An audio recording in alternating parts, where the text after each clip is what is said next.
Hoje é dia de falar e desvendar um pouquinho do que é esse tal de princípio de Pareto, ou então esse 80-20. Vamos pro vídeo.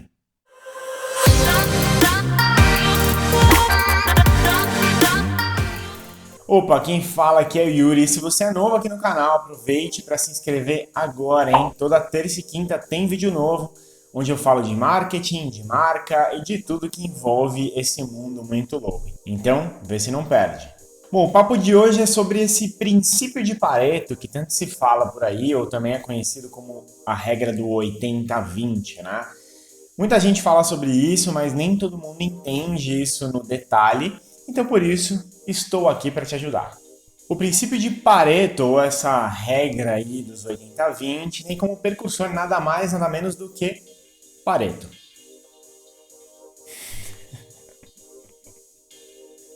É isso aí, Vilfredo Pareto, que você vai achar em alguns vídeos em inglês como Pareto, mas que não é Pareto, é Pareto. É um italiano, né? Então eu estou num bom lugar para falar sobre isso. Ele era economista, sociologista, era um monte de coisa, e ele que trouxe esse princípio para o dia a dia, para a vida. Esse princípio, para quem não conhece, tem como base que 20% das ações, das atividades, ou como você pode achar por aí, das causas, né? 20% das causas, são responsáveis por 80% das consequências, ou então dos resultados. E por mais maluco que pareça, isso tudo veio à tona para Pareto, quando ele começou a avaliar que 20% das vagens do jardim dele davam 80% das boas ervilhas. E aí depois ele foi entendendo como isso se encaixava em outras coisas. Então ele descobriu que, por exemplo, 80% do território italiano pertencia a 20% da população. E aí, amigão, abriu a caixa de Pandora e esse princípio começou a ser testado em várias outras frentes. E foi possível achar muitas coincidências, talvez, não sei se esse é o nome certo, em vários outros aspectos. Então, por exemplo, uma das primeiras coisas que foi testada depois é que 20% da população mundial concentra 80% da riqueza. E por aí vai. Bom, mas mais do que em várias coisas aí da vida, né? Essa regra de Pareto, essa regra de 80-20 tem sido muito usada no ambiente de negócios. E é isso que eu queria explicar um pouco melhor para vocês, para quem não entende ainda ou tem um pouco de dificuldade de encaixar esse conceito no dia a dia de negócios. Bom, o que mais se fala em relação a isso no mundo dos negócios é que normalmente 20% dos seus clientes são responsáveis por 80% do seu faturamento, 80% do seu lucro. E aí as causas podem ser as mais variadas. Então, às vezes, 20% dos seus clientes são os maiores clientes, ou os clientes que têm mais investimento, ou então os clientes que vendem mais. A causa em si, cada um tem um motivo específico, mas é muito comum encontrar essa regra em vários tipos de negócios diferentes. Um exemplo bem fácil de entender mais ou menos esse conceito é o seguinte: vamos imaginar aviões, tá? Eu sei que não é um momento onde as viagens estão acontecendo, mas acho que é uma boa analogia para a gente entender. Eu peguei as informações aí de um Airbus 330. Então a configuração média de um Airbus, né, desse Airbus 330, ela tem mais ou menos 253 assentos. Sendo que desse total de assentos, 205 são da classe econômica, ou seja, 81% dos assentos pertencem à classe econômica. Fora isso, né, tem 36 assentos, se eu não me engano, da classe executiva e 12 assentos da primeira classe. Isso é uma média, tá? Isso é uma configuração meio padrão que você vai encontrar na internet desse modelo específico de avião. Então isso quer dizer que nessa configuração a gente tem 81% dos assentos na classe econômica e outros 19% dos assentos estão ali distribuídos entre a classe executiva e a primeira classe. E aí vamos ir para o lado de valores, né? Já que a gente falou que 20% normalmente dos clientes detêm 80% do faturamento ou lucro de uma empresa, vamos entender isso também em relação aos valores, tá? Eu fiz uma busca rápida na internet e eu usei a seguinte regra. Tem o valor da econômica, que eu coloquei ali como R$ 2.000, por exemplo, que eu acho que é uma boa média de um voo internacional, tá? A classe executiva, ela chega a custar até 5 vezes o valor da classe econômica, e a primeira classe ela pode custar aí até 5 vezes, ou até mais às vezes, da classe executiva. Então a gente tem o valor base, que é o valor da classe econômica, vezes 5 seria o valor da classe executiva, vezes 5 o valor da primeira classe, beleza? Então pensando que a gente tem 205 assentos no valor de R$2.000, a gente tem aí um faturamento de R$410.000 da classe econômica, beleza? Bom, daí a gente tem 36 assentos, que são da classe executiva, no valor de R$10.000, que são 5 vezes o valor da passagem da econômica. Isso totaliza aí R$360.000 de faturamento da classe executiva, tá? E aí a gente tem outros 12 assentos da primeira classe que custam 5 vezes o valor da executiva. Então, se a executiva é R$10.000, a primeira classe seria R$50.000. Então, se a gente for pensar que são 12 assentos, 12 pessoas, a gente tem aí um faturamento de R$600.000. Bom, o que a gente vai encontrar nesse cenário aí, tá? Esse cenário ele mostra que os 20% dos assentos que estão ali entre a classe executiva e a primeira classe representam 70% do faturamento de uma aeronave, tá? E aí você vai me falar, pô, Yuri, mas não é 80-20, olha só, pegadinha. E aí vem um ponto adicional, né, dessa teoria. O grande ponto dessa teoria é você entender que normalmente uma pequena quantidade de pessoas, nesse caso, mas uma pequena quantidade de atividades, uma pequena quantidade de horas de esforço, representam 80% do resultado. Isso pode variar muito, então pode ser 70-30, 75-25, 85-15, 99-1, que seja, tá? O que é importante você entender que existe um grupo, nesse caso de pessoas, mas que pode ser de atividades ou de esforço que você faz, que é pequeno, né, ou que é menor, é um número bem menor, que representa grande parte do resultado. Ou seja, a grande maioria dos efeitos vem da minoria das coisas.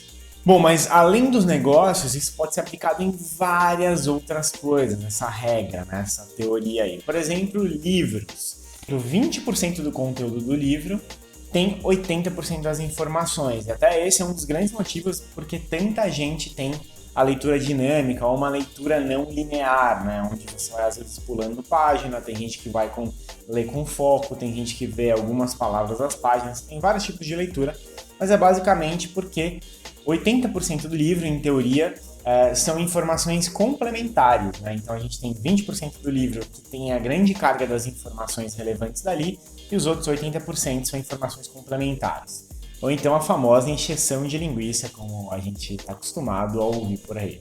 Isso quer dizer que esses 80% não servem para nada? Não, eles são informações complementares, mas se você quiser otimizar, vamos dizer assim, o seu tempo, se você encontrar esses 20% com as informações relevantes, você pode perder menos tempo, né? Na verdade, investir menos tempo na leitura desse livro e sair dali com praticamente a mesma informação de uma pessoa que leu ele inteiro. O mesmo acontece com estudos, por exemplo, quando você está na escola, né, no ensino tradicional, seja na faculdade, escola e tal. Quando tem uma prova, não cai 100% da matéria. Então você tem aí 20% da matéria, que normalmente representa 80% de todas as questões que você faz ali. Então se você estudar muito bem esses 20% mais importantes, é muito possível que você tenha boas notas e consiga passar na matéria e tudo mais. Uma outra coisa que essa regra se aplica é no uso de roupas, né? As mulheres talvez tenham alguma diferença, mas é muito claro que a gente tem 20% das nossas roupas que a gente está com elas 80% do tempo. Isso, eu dei uma pensada nisso e isso é muito verdade. Eu sempre tenho algumas roupas que eu gosto mais e, cara, elas estão sempre ali. Lava, usa, lava, usa, lava, usa, enquanto tem algumas outras que estão ali no canto e elas são minhas últimas alternativas. Quando eu não tenho essas que eu gosto mais limpas, eu uso elas. Outra coisa que eu gosto muito, né, é em relação à gestão de tempo. E aí tem um pouco a ver também com produtividade, né, mas eu gosto de chamar de gestão de tempo.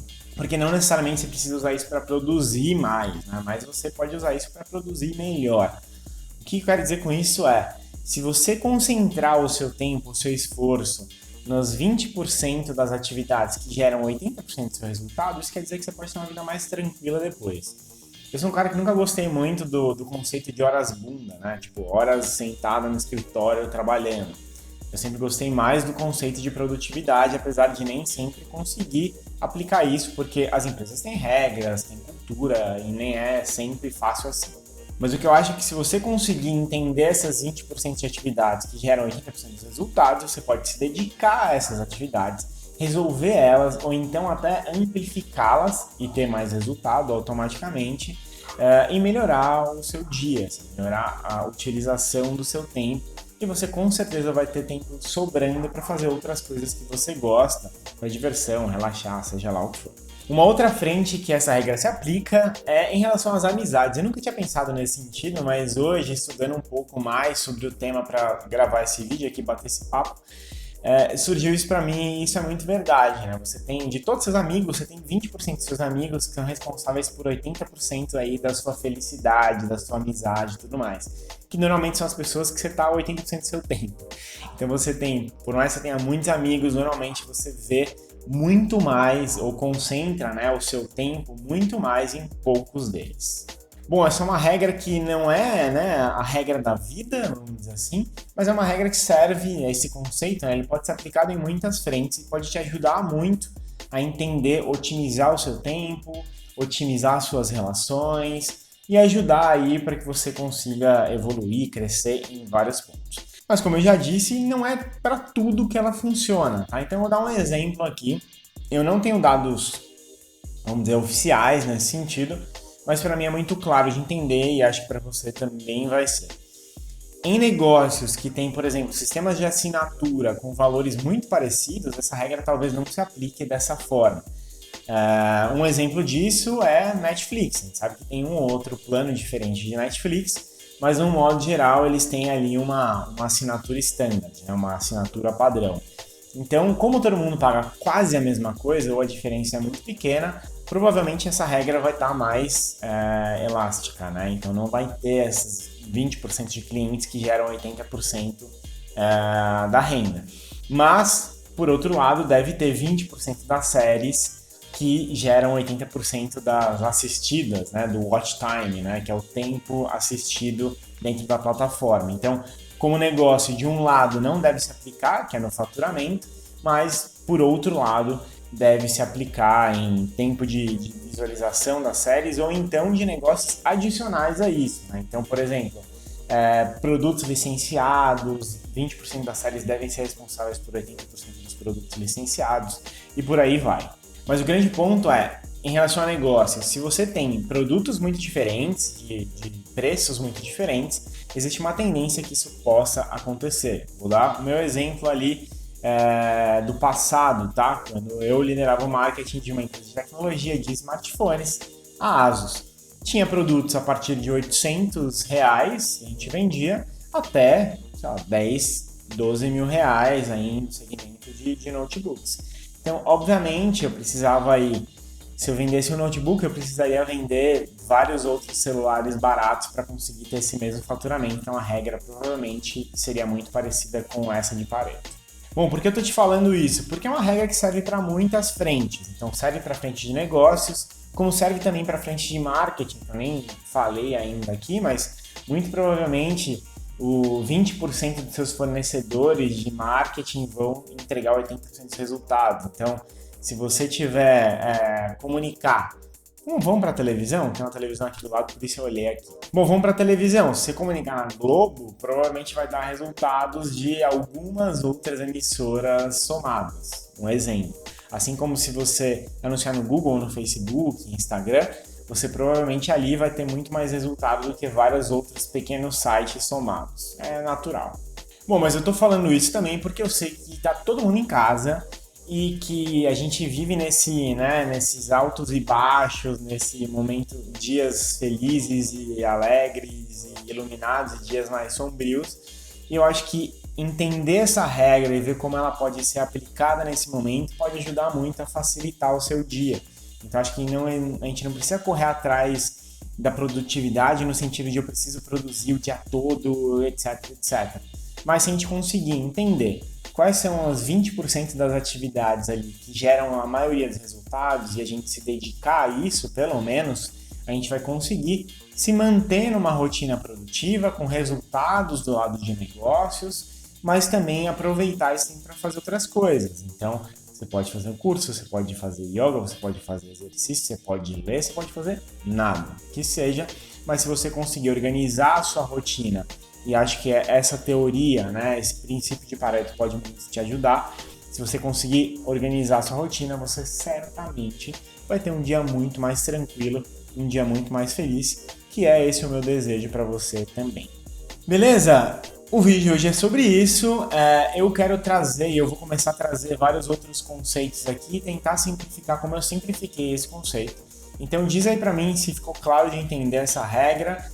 Se você tiver algum outro lugar onde você lembrou que ela pode ser usada, pode ser aplicada, diz aqui nos comentários e vamos trocar essa ideia, vamos construir isso junto, beleza? É isso, meus queridos, tamo junto, um beijo e aquele abraço.